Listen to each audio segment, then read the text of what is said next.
Fala, redator! Sejam bem-vindos à nossa segunda aula de Química aqui no canal. Eu sou a professora Ramiele e hoje vamos estar fazendo uma introdução sobre tabela periódica.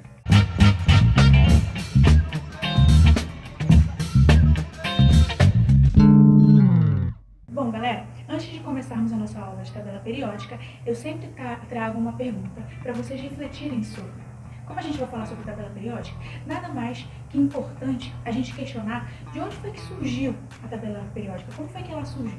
Bom, um dos principais cientistas que trabalharam nessa questão de construir a tabela periódica foi o Mendeleev, sendo que antes do Mendeleev tinha os alquimistas que trabalhavam na questão dessa descoberta dos elementos químicos, e um dos primeiros elementos químicos que foram descobertos foi o fósforo, e a partir dos elementos que já existiam naquela época, em meados do século XIX, o Mendeleev começou a querer organizar esses elementos químicos, justamente porque ele tinha um vasto conhecimento sobre as propriedades físicas e químicas daqueles elementos. Aproximadamente 60 elementos químicos eram conhecidos naquela época do século XIX, sendo que ele começou a organizar esses elementos por meio dos pesos atômicos, ou seja, esses elementos eram organizados em ordem crescente dos pesos atômicos. Sendo que é importante vocês entenderem que a primeira tabela periódica, que foi constituída, como eu havia falado, por Mendeleev, ela era organizada por meio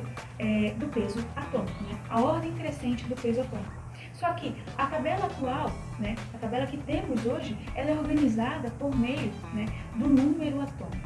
Ou seja, como foram sendo descobertos novos elementos químicos e eles foram percebendo características em comum que esses elementos químicos tinham, eles começaram a perceber que seria mais interessante, seria melhor organizar essa tabela periódica por meio do número atômico.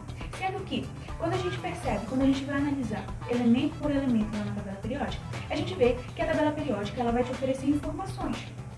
Essas informações quais são? Bom, como vocês estão vendo aqui na imagem acima, a gente consegue observar que na tabela periódica a gente pode ver, a gente pode consultar a massa, a gente pode consultar também o número atômico, certo? E a gente também pode observar também algumas características que aquele elemento tem, se ele geralmente é encontrado na natureza em estado sólido, estado líquido e em estado gasoso. Quando a gente vai analisar os elementos químicos na tabela periódica, a gente observa que a tabela periódica vai oferecer algumas informações para a gente, como, por exemplo, a gente consegue consultar a massa atômica daquele elemento químico, a gente também consegue observar, consultar, na verdade, o número atômico daquele elemento químico, características físicas e químicas que ele possui, ou seja, se ele geralmente está na natureza em estado sólido, líquido ou gasoso, certo? E a gente também consegue observar se ele possui características em comum a outros elementos químicos. Como assim? Eu não entendi, professora. Bom, bora lá. Você já observou, que, no caso, a tabela periódica é constituída por linhas verticais e horizontais. E elas não estão lá do nada, tem um motivo. Sendo que as linhas horizontais, elas são denominadas como período, tudo bem? E os períodos, eles estão relacionados às camadas daquele elemento químico, ou seja, do átomo, lembra da nossa aula sobre o modelo atômico? E já as linhas verticais, elas estão relacionadas aos grupos que eram denominadas antigamente como família, só que hoje a gente denomina como grupos. A gente tem o grupo 1A, que são os alcalinos, os metais alcalinos. A gente tem o grupo 2A, que vai ser os metais alcalinos terrosos, e assim por diante. Os elementos que estarão no mesmo grupo, por exemplo, a família 1A, eles terão a mesma quantidade de elétrons na camada de valência. O que é a camada de valência? Não esquece lá, a camada de valência é a última camada que aquele elemento possui, certo? Então, por exemplo, o pessoal da família 7A, quantos elétrons eles terão na camada de valência deles, ou seja, na última camada? Eles terão 7. Então, o grupo, ele tá relacionado à questão do mesmo número de elétrons na camada de valência. E já o período, o período ele está relacionado diretamente com a camada.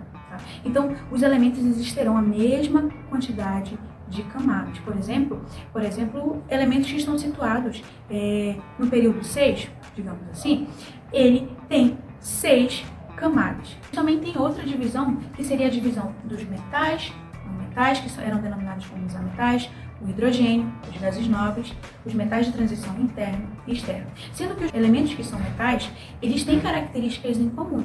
Uma das principais características que eles possuem é que eles são bons condutores de eletricidade, eles geralmente estão em estado sólido, e a gente tem exceção do mercúrio, certo? Eles brilham, eles também têm uma outra característica que é formar cátion, certo? E essas são as principais características dos metais. Já o grupo 8A, que são denominados de gases nobres, eles têm características bem interessantes, que é com relação a eles serem, alguns são inertes, né? Eles geralmente, a gente encontra eles na natureza como em estado gasoso, né? Justamente por isso que advém esse nome, e eles não são muito reativos. Mas por quê? O que significa ser reativo? Ou seja, ele não reage muito com outras substâncias, justamente porque os gases nobres têm aquela característica lá com relação ao octeto já está completo, né? Que é a regra do octeto que a gente vai discutir nas nossas próximas aulas, tudo bem? Essas são as principais características dos gases nobres. O hidrogênio, né? Muitos alunos se confundem. Eles acham que o hidrogênio, por estar ali próximo do primeiro grupo da tabela periódica, que são os metais alcalinos, ele não é um metal alcalino, né? Ele é peculiar, ele tá ali, mas ele não faz parte daquele primeiro grupo da tabela periódica, tá? Então, no caso, o hidrogênio a gente geralmente encontra ele na natureza no estado gasoso. Os não metais, que eram denominados já metais antigamente, mas muita gente utiliza essa denominação, eles são maus condutores, certo? Eles não brilham e eles podem ser encontrados em diversos estados físicos na natureza. A gente também tem os metais de transição interno e externo. Sendo que os metais de transição interno, né, são os elementos que geralmente eles são artificiais.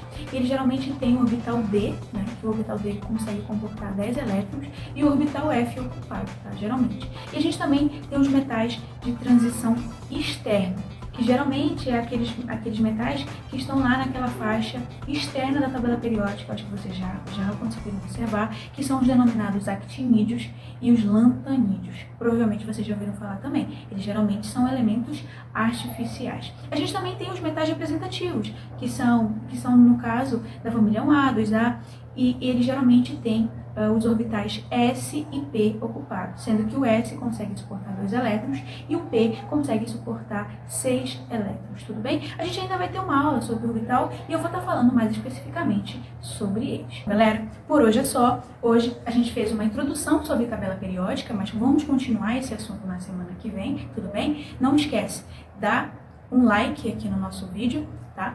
Compartilha com os teus amigos e não esquece, se tu quiser se tornar um aluno redator, só clica aqui no link abaixo na descrição, tudo bem? Até a semana que vem. E também não esquece de seguir as nossas redes sociais, tanto no Instagram quanto no Facebook, certo? E até a nossa próxima aula, galera!